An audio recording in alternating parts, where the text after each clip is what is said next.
Look at this crap. I'll never forget this. I'll never forget this. Look at this.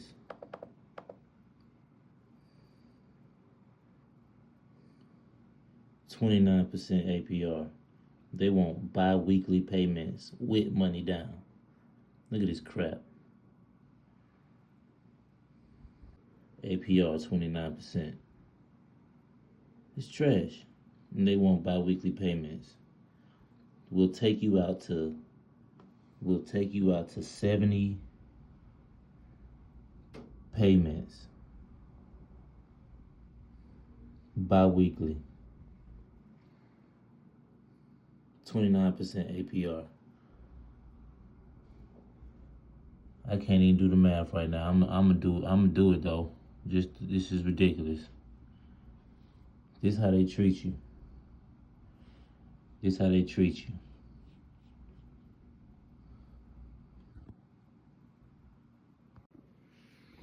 Don't fall for it. Don't fall for it. Don't fall for it. On this wealth building journey coming from the mud to where we eventually going is wealth, generational wealth, options, freedom.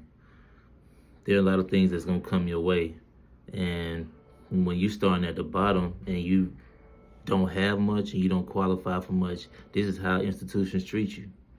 They'll throw these numbers in front of your face, knowing that you're distressed, and you're stuck with the decision: do I get to work? Do I be able to pick up my kids if I have kids? Am I able to get from point A to point B? Will I be able to move as fast as today's economy needs me to move? You got to get around.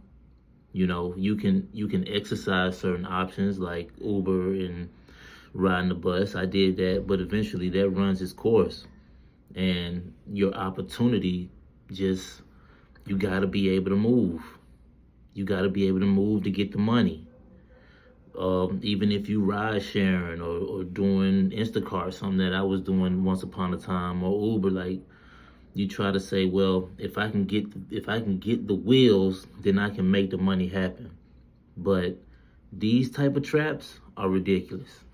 It's crazy, and I just, you cannot fall for it. I did end up having to do it. I had to do, and I understand that. But stuff like that, I saved that because I knew this was gonna come back around one day. And I'm in a car situation right now, but this is something that I would just refuse. And I'm not in that position. I wouldn't see those numbers, but I just remember what that was, and I caught the bus to that place, and I had to catch the bus home because I couldn't believe that they put something like that in my face, and like I was just gonna sign it. And the crazy thing about that is, where I was working at the time, a coworker suggested that place to me. Yeah, they'll give you a car. Yes, they will. These people will give you a car. They will give you a loan. They will give you a credit card, but you got to watch that type of stuff. That is predatory. Don't fall for it. You cannot fall for that. I can guarantee you, especially on that Altima, by the time you even get halfway down on that long term, that vehicle is going to have some type of problem that's going to cost a lump sum. And